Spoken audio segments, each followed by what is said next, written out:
Fala, família do primeiro ano. Pessoal, a gente está de volta aqui porque como o conteúdo do material de vocês é um conteúdo que envolve cálculo, eu resolvi pegar as questões da página 14, que dá para a gente ter uma noção de como são os cálculos cobrados nesse tipo de assunto, que é fórmulas químicas, e resolvi fazer um vídeo comentado, tá bom? Então a gente vai trabalhar as questões lá da página 14, questões 13, 14, 15 e 16.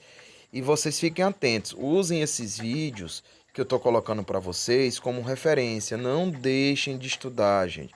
Se tiverem dúvidas, mandem para mim, não deixem passar não, tá bom? Então vamos começar. Olha essa questãozinha de número 13 lá da página 14.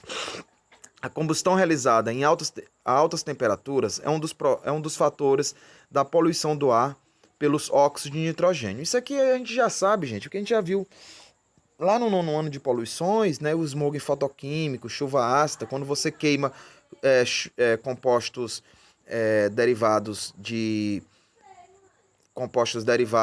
de fósseis, você libera esses compostos nitrogenados, compostos sulfurosos, né, CO2, SO3, gás carbônico. Isso tudo gera poluição. Aí ele diz o seguinte, ó: análise de meio mol de uma desses óxidos apresentou 7 gramas de nitrogênio e 16 gramas de oxigênio. Aí ele quer saber, gente, qual é a fórmula molecular. Deixa eu só ativar aqui a câmerazinha para a gente ver como é que se procede, tá bom? Então tá aqui, ó. Deixa eu só organizar aqui para vocês o esquema. Tá aqui. Diz o seguinte, são 7 gramas de nitrogênio e 16 gramas de oxigênio, tá bom? Aí ele quer que você determine. Então, o primeiro passo, gente, quando ele só pedir a ou a fórmula molecular e ele só der o número de mols, você vai usar essa formulazinha aqui, ó. Número de mols de qualquer substância é a massa em gramas dessa substância dividido pelo peso molecular do átomo.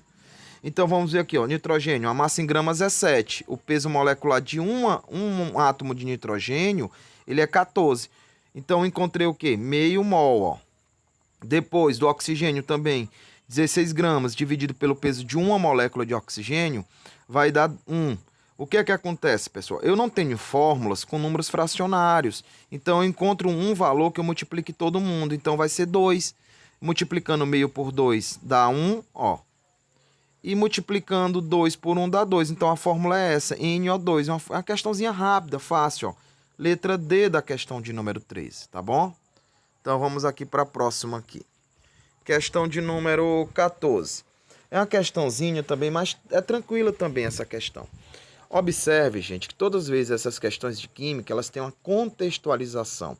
Mas a gente tem que ficar atento justamente para os dados fornecidos. Ó, no jornal Folha de São Paulo, de 12 de novembro de 2012, foi publicada uma reportagem sobre a expansão do mercado interno chinês. Aí ele coloca um trecho aqui dessa notícia. Com a alta do PIB da China prevista em 7% ao ano em 2020, lógico que isso aqui não foi previsto porque a gente teve a pandemia e caiu muito, né? Acho que está 1,8%, o Brasil está também mais ou menos próximo disso.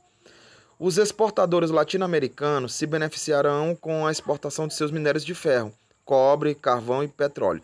Gente, só lembrando para vocês aqui, ó, o Brasil é um dos maiores exportadores de minério de ferro, que é a calcopirita, que é isso que a questão está querendo. Ó.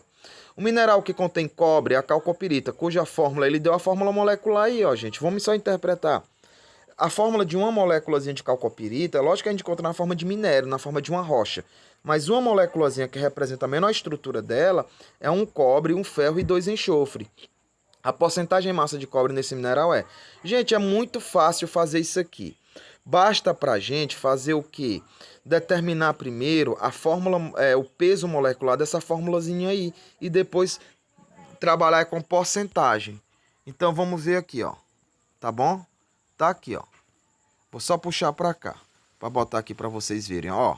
Como é que a gente se baseia? Primeiro, o que foi que eu fiz, ó? Eu calculei o peso molecular da calcopirita, ó. 183,5 gramas. Como assim, professor? Observe que é um átomo de cobre, então multiplico 1 vezes o peso molecular de um átomo de cobre, que é 63,5. Somo com o peso de um átomo de ferro, que é 56. E somo também com o peso de 2 átomos de enxofre, onde cada um pesa 32. Então, quando eu somo todo mundo, vai dar 183. Isso aqui, gente, é a massa total da calcopirita, ó. Você tem que ficar ligado nisso. E aí uma questãozinha fácil, ó. 183,5 gramas é a massa total. E quanto equivale a massa só de cobre? Ó? Como só tem um átomo, então vai ser o peso de um átomo de cobre aqui, ó. Que vai dar X. Então vai dar 34,5%. A letra A resposta da questão 14, tá bom? Então, vocês observem aí, gente, que é muito fácil essas questões que envolvem determinação de fórmulas. Lembra que eu falei para vocês que existe uma diferença muito grande do como eu encontro na teoria e de como eu encontro nas questões, tá bom? Vamos aqui na questão 15. Ó. Outra questãozinha, gente, que parece ser complicada, mas é muito fácil, até porque ele já deixou praticamente mastigado para a gente. Ó. A fórmula mínima da glicose, do ácido acético, que a gente conhece como vinagre, do ácido lático, que é um ácido e açúcar ao mesmo tempo que encontrado no leite, e do formaldeído, que é um formol. É exatamente a mesma. Aí ele dá a fórmula aqui, ó. CH2O. Então ele está dizendo que essas quatro substâncias têm a mesma fórmula mínima. Sabendo-se que as massas moleculares dadas por 180 gramas, que é da glicose, 60 gramas, que é do vinagre, 90 gramas, que é do ácido lático, certo? E 30 gramas, que é do formaldeído, qual é a fórmula molecular de cada um? Gente, vamos só lembrar daquelas regrinhas que a gente viu anteriormente. Olha, o que acontece? Basta eu pegar e encontrar quantas vezes eu vou pegar essa fórmula mínima e vou multiplicar. Quantas vezes ela, que é o valor de N. Como é que eu determino o valor de N? Basta eu pegar a fórmula molecular de cada substância e dividir pela fórmula mínima, mas para isso eu preciso ter o peso molecular da fórmula mínima. Então, qual foi o primeiro passo aqui? Determinar a massa molar da fórmula mínima, ou seja, quanto a fórmula mínima pesa em gramas por mol. Então, vamos lá. Um carbono pesa 12, então multiplico 1 vezes 12 que vai dar 12. Um hidrogênio pesa 1, só que eu tenho 2 hidrogênios aqui, então 2 vezes 1 dá 2. Em um oxigênio pesa 16, então 1 vezes 16, 16. Quando eu somo todo mundo, a massa molecular, ó, a massa molecular da fórmula mínima é 30. O que é que eu fiz?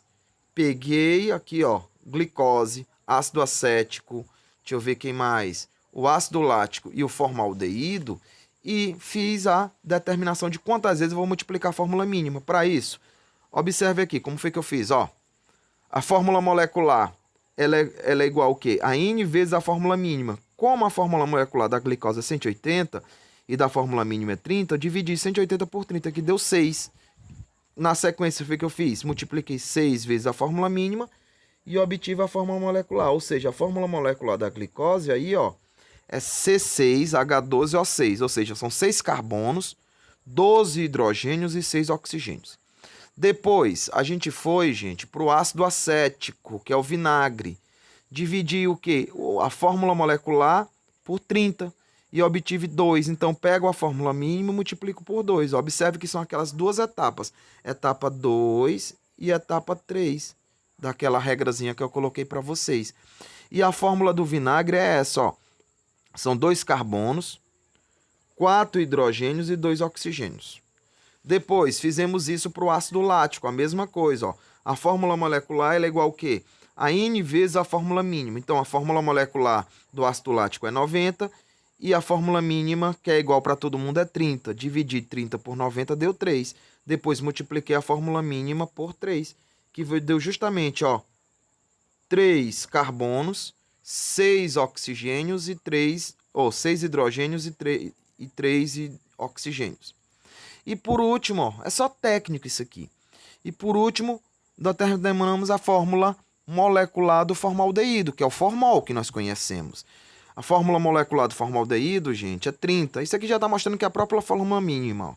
Então, quando eu divido 30 por 30, dá 1. Quando eu multiplicar a fórmula mínima por 1, vai me dar a própria fórmula molecular. E aí, quando você procura isso, você vai encontrar na letra C. Isso aqui, gente, é uma questão de prova, tá bom? Eu tô indo rápido, que é só para vocês terem uma referência de como se respondeu, para a gente não perder muito tempo. E aí a gente vai para a questão de número 16, tá bom? Questão 16, ó. Sabe-se que o composto hidrato de cloral, conhecido nas histórias de detetive como gás imobilizante, é o gás da verdade, né? Dizem que faz a pessoa falar a verdade. Como ação fisiológica de sedativo, ou seja, deixa a pessoa calma, e hipnótico, deixa a pessoa fácil de ser hipnotizada, é um composto covalente que apresenta, aí ó, observe que ele deu a porcentagem em massa, ó, 14,52% de carbono, 1,83% de hidrogênio e 64,3% de cloro e 19,5% de oxigênio. Se eu somar essas massas todas aí, pessoal, vai dar 100%. Isso é a fórmula percentual, ou que a gente chama de centesimal. Aí ele me deu a fórmula molecular e está querendo a massa molecular. Eu tenho que seguir, gente, aquelas 3 regrinhas lá que eu coloquei para vocês. Eu vou fazer aqui direto para vocês poderem ver. Foi que a gente fez primeiro, ó. Primeira regra. Pega-se a porcentagem de cada um dos participantes, ou seja, do carbono, do hidrogênio, do cloro e do oxigênio, e divide por seus pesos moleculares. Ó. A questão deu o peso de cada um aí. Então, peguei 14,52 dividi por 12. Peguei 1,83 dividir por 1, que é o peso do hidrogênio. 64,3%, que é o cloro, dividir pelo peso molecular do cloro. E, por último, o oxigênio. A gente vai obter valores. O que é que a gente faz? Esses valores geralmente são fracionados. Quando a gente obtém, isso aqui dá a primeira regra, até aqui a primeira regra, ó. Depois a gente pega, diminui pelo menor valor. Quem foi o menor valor de todos? Ó? 1,21. Dividindo todo mundo por 1,21 vai dar 1 para o carbono, 1,5 para o hidrogênio, 1,49 para o cloro e 1 para o oxigênio. Gente, nas fórmulas moleculares, que é o que acontece lá na questão de número 1 ou de número 13, a gente não pode ter números fracionários, então a gente transforma isso em número inteiro. Então eu tenho que pegar um valor que multiplique todo mundo aí e dê um valor inteiro. Então nesse caso aqui, se observar, vai ser o número 2. Multipliquei todo mundo por 2, obtive esses valores aqui, ó. Esses valores, gente, esses valores aqui é justamente a fórmula molecular desse participante aqui, tá bom? Então, fiquem ligados nisso aqui, ó. E a própria fórmula mínima também, né? Porque dá para ver que não dá para dividir ninguém. Então, nesse caso aqui, ó, vai ficar C2H3Cl3O2, letra C. Pessoal, usem esse vídeo como uma referenciazinha para vocês estudarem. Amanhã eu vou lançar na plataforma, só à tarde, as questões complementares da nossa apostila, ou seja, página 15, 16 e 17. E aí no sábado eu venho com um vídeo explicativo, tá bom? Tchau, tchau, até a próxima.